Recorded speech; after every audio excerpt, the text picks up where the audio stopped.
Friends, last video में जैसे हमने डिस्कस किया था कि नेक्स्ट वीडियो में मैं आपके साथ अपनी बुक लिस्ट और स्ट्रैटेजी क्या फॉलो करनी चाहिए टू क्लियर दिस एग्जामिनेशन वो डिस्कस करूंगा।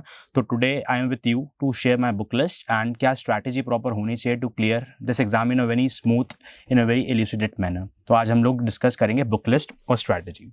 तो पहले इस पार्ट का दो पार्ट में हम डिस्कस करते हैं। पहले मैं आप लोग को पूरी बुक लिस्ट बताऊंगा, उसके बाद will go for the strategy. तो बुक लिस्ट अगर हम स्टार्ट करें तो मैं डिफरेंट सब्जेक्ट वाइज क्या क्या बुक मैंने प्रेफर करी है, जो भी मैं बताऊंगा जो मैंने फॉलो किया था, जिससे मुझे हेल्प मिली, जिससे मैं सिलेक्शन ले पाया। मैं अपनी स्ट्रैटेजी बता रहा हूँ। इट में डिफर फ्रॉम योर्स और समथिंग आप जिसको फॉलो कर रहे हैं उससे डिफरेंट हो सकती है, बट ये जो बुक्स हैं मैंने फॉलो करी थी जिसने मुझे बहुत beneficial which benefited me a lot. First अगर हम हिस्ट्री की बात करें, first is history. For history, in history for ancient history,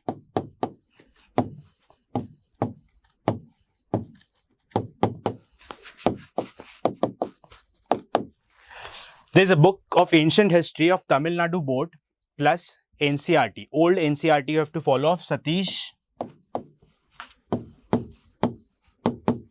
Chandra.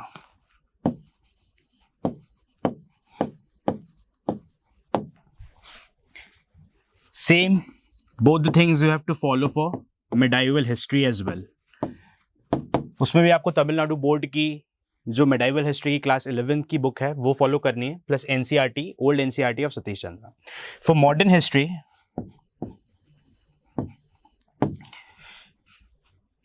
Bipin Chandra is suffice.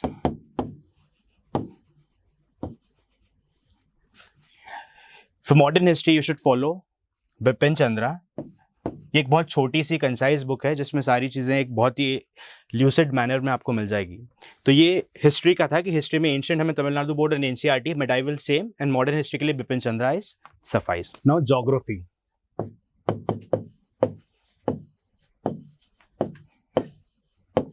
For geography class 11th plus 12th NCERT, together with it GC Leong and Majid Hussain.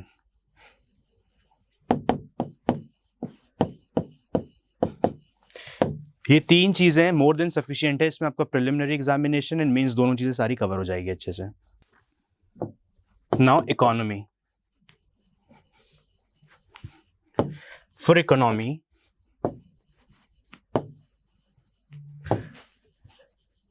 TMH publication की एक book आती है Ramesh Singh, and class 11th की macro economy, macro economics एक book आती है of class 11th NCERT. See, economic से जो भी रिलेटेड क्वेश्चन आते हैं are more of current in nature, तो करंट अफेयर से बहुत सारा पार्ट हमारा कवर हो जाएगा, but for the static part Ramesh Singh and class 11th NCERT suffice.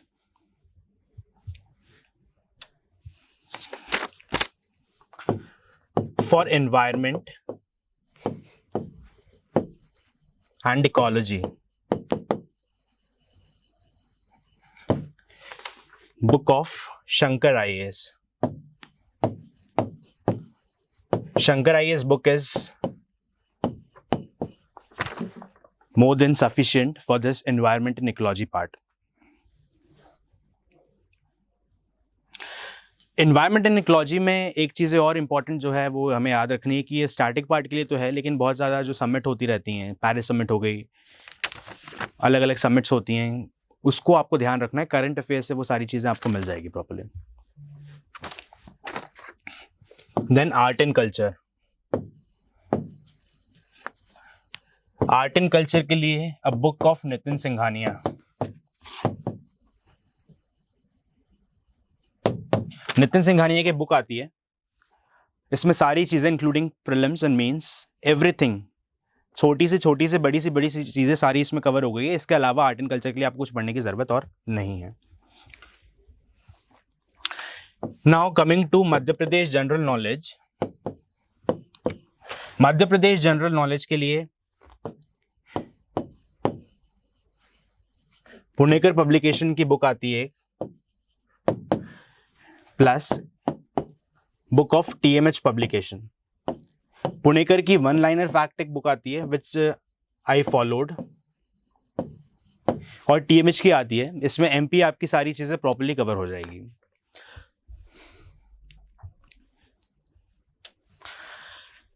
Now the very important part, that is current affairs. As we have seen in the recent some examination, preliminary examination, the part of current affairs is increasing. Current affairs का बहुत एक major portion is of current affairs these days in the paper. इसको आपको अगर करना है for MPPSC, which I followed was, एक magazine आती है घटना चक्र। See, this magazine is in Hindi medium, so it might be difficult for English medium students since I was also English medium student. But इसमें जो आपको मिलेगा fact वो इंग्लिश की कोई मैगजीन है, मुझे ऐसा लगता है कि नहीं मिलता है, तो ये एक इसको आप फॉलो कर सकते हो। इसके साथ साथ प्रतियोगिता दर्पण या फिर एक स्पीडी की बुक आती है फॉर फैक्ट्स। तो कई बार सिंस MPPSC की preliminary examination is very factual in nature, बहुत ज़्यादा एनालिटिकल पार्ट वाले क्वेश्चंस नहीं आते हैं, तो आपका इनसे घटना चक्र से, PD से और स्पीडी कुछ फैक्ट से, करंट अफेयर्स बहुत सारी चीज़ें कवर हो जाएगी। साथ साथ इसके जो वेरी इंपॉर्टेंट है for every civil servant aspirant, वो है कि आपको न्यूज़पेपर बहुत अच्छे से डेली पढ़ना चाहिए। कई बार ऐसे क्वेश्चन आ जाते हैं, I will give you an example कि एक बार 2016 की प्रिलिमिनरी एग्जामिनेशन में क्वेश्चन आया था। Apart from it there are 3 acts, SC/ST act, human rights act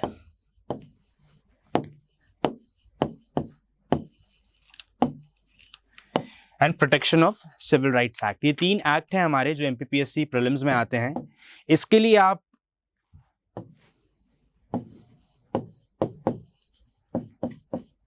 खुद के नोट्स आप एक्ट से बना सकते हैं। एक्ट्स आपको easily you can get it from net, act मिल जाएंगे, उसके नोट्स बना सकते हैं। साथ में पुणेकर पब्लिकेशन की बुक आती है जिसमें you will get some question also. Now these days apart from the act and sections कुछ रूल्स भी हैं जो रूल्स आ रहे हैं, तो it is important to know that rules. वो रूल्स भी आपको पता होना चाहिए, तो वो रूल्स आपको यहाँ पे मिल जाएंगे। साथ में if you follow notes of any coaching institutions, उसमें आपको प्रॉपर्ली ये सारी चीजें मिल जाएंगी।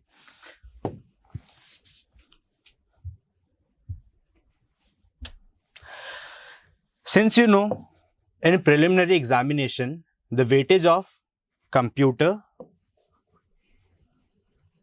and sports are increasing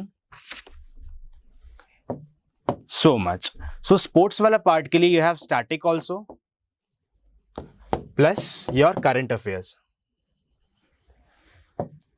For computer there is nothing as such current affairs, लेकिन फिर भी कुछ सर्च इंजन से रिलेटेड क्वेश्चन आ जाते हैं, कुछ सोशल मीडिया से रिलेटेड कुछ क्वेश्चन आते हैं, तो स्पोर्ट्स एंड कंप्यूटर आपको बहुत अच्छे से फॉलो करना है। इसके question in the recent trend बहुत ज़्यादा हमें प्रीलिम्स में देखने को मिलते हैं।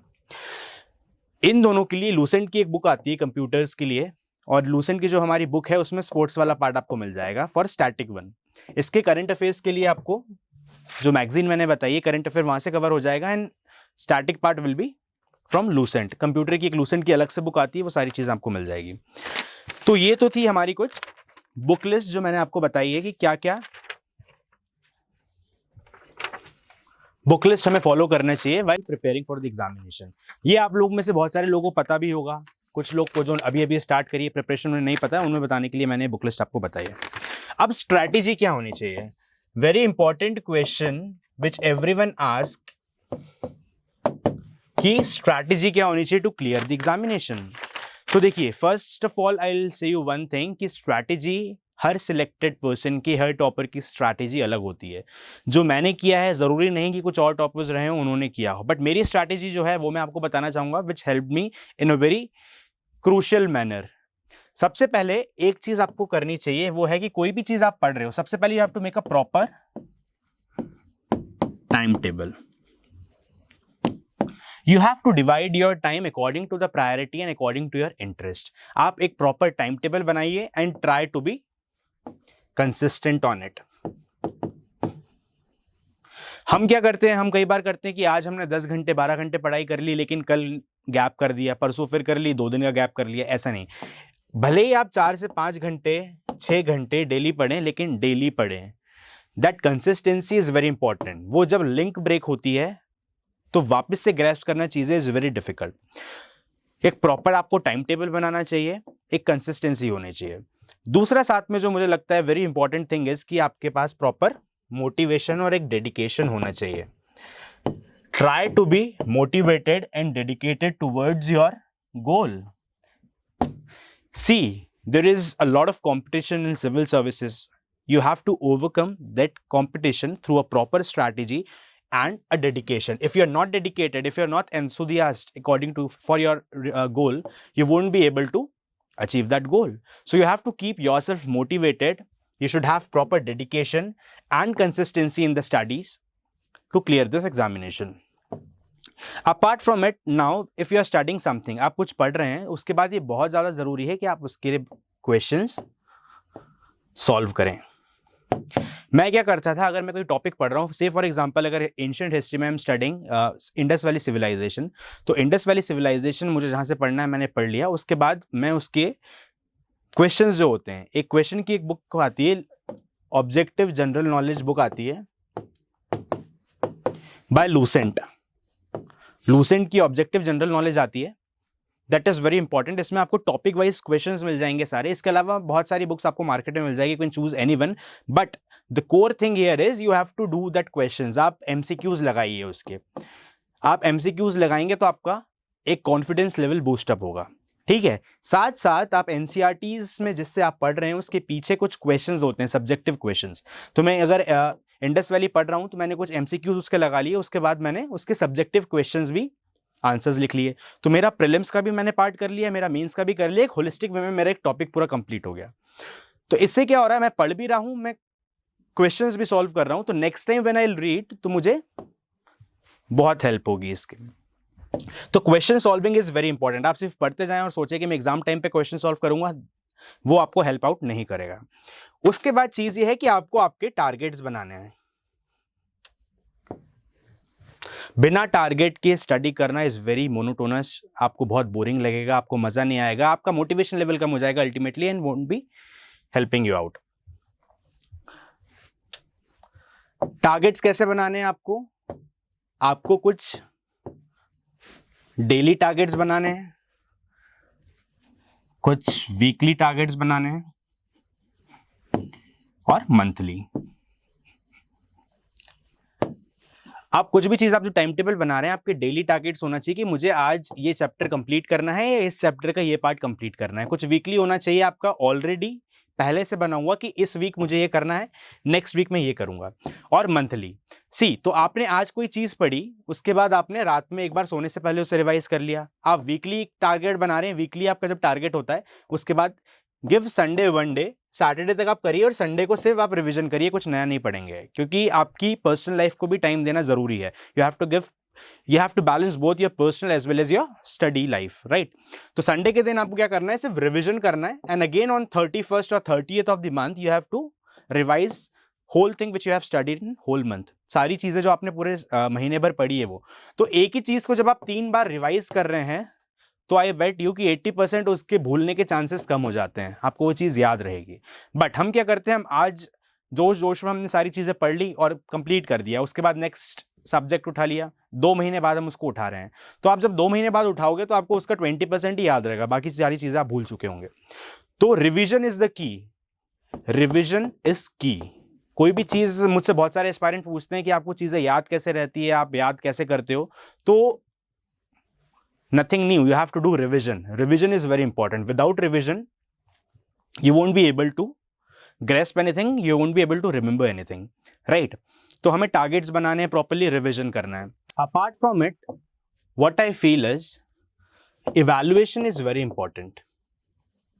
सी, this is a competitive exam, आपको पास या फेल नहीं होना है। देयर इज लिमिटेड सीट्स, उस सीट्स में से आपको एक पोस्ट उठानी है। तो जब पोस्ट उठानी है तो you have to evaluate yourself कि आप बाकी स्टूडेंट्स, बाकी एस्पायरेंट के बीच में कहाँ खड़े हो रहे हैं। इसके लिए इंपॉर्टेंट है टू गिव प्रॉपर टेस्ट। आप FLTs दीजिए, आप टेस्ट सीरीज ज्वाइन कीजिए। आप जब 10 बच्चों के साथ में या 100 बच्चों के साथ में 1000 XYZ बच्चों के साथ जब आप देते हैं तो आपको पता पड़ता है कि आप कहाँ स्टैंड कर रहे हैं, राइट। आप एक एस्पायरेंट्स के बीच में वे यू आर स्टैंडिंग, तो एक्चुअल एग्जामिनेशन में आप फिर उसके बेसिस पे आप अपनी प्रिपरेशन को मोल्ड कर सकते हैं। मैं तो एक और चीज़ कहूँगा कि अगर if you are preparing for something, एक एग्जामिनेशन, तो जितनी भी छोटी एग्जाम आती रहती हैं वो भी सारी एग्जाम को आपको प्रॉपरली देना चाहिए सीरियसली। उससे एक फ़ायदा होता है कि कोई भी एग्जाम आती है तो ये एक ह्यूमन टेंडेंसी होती है, एक student tendency, I can correlate it with well, कि एग्जाम आती है बच्चे जब भी पढ़ते हैं। तो अगर आप एग्जाम भरते रहेंगे तो आपका क्या होगा, चीज़ें कवर होती जाएगी। आप सोचो कि मैं अभी नहीं, मैं वही एग्जाम दूंगा सिर्फ, और बीच में 10 एग्जाम आई, आपने एक भी नहीं दी, तो ऐसा नहीं, हमें सारी एग्जाम देते जाना चाहिए। एग्जाम देते आप रहेंगे प्रॉपर्ली तो आपकी स्टडी प्रॉपर्ली होती जाएगी और आप इवैल्यूएट कर पाओगे कि आप कहाँ स्टैंड कर रहे हो इस भीड़ में, right. So that is, evaluation is very important. दूसरा एक चीज जो मुझे लगती है कि आपको करना चाहिए कि आपको एटलीस्ट 3 बार, 3 times before the examination, cover to cover आपका सिलेबस कंप्लीट होना चाहिए। एक बार में हम जब पढ़ रहे हैं, दूसरी बार जब हम बुक्स उठाते हैं तो हमें लगता है कि हमें सारी चीजें आती होंगी, लेकिन हमें बहुत सारी नई चीजें मिल जाती है उसमें। क्यों मिल रही है? क्योंकि पहली टाइम की हम कुछ चीजें भूल गए हैं और कुछ छूट गई है। तो जब आप 3 टाइम एक ही चीज को पढ़ लोगे, और बहुत इजीली हो जाती है चीजें, तो एटलीस्ट एग्जामिनेशन के पहले आपको cover to cover, you should cover 3 times that particular subject. तो ये कुछ स्ट्रैटेजी थी प्रॉपर। इसके अलावा अगर आपकी कोई स्ट्रैटेजी में कोई डाउट हो तो you can comment in below this video, और जो भी आपके डाउट्स होंगे उसको मैं अगली वीडियो में इनकॉर्पोरेट करने की कोशिश करूँगा।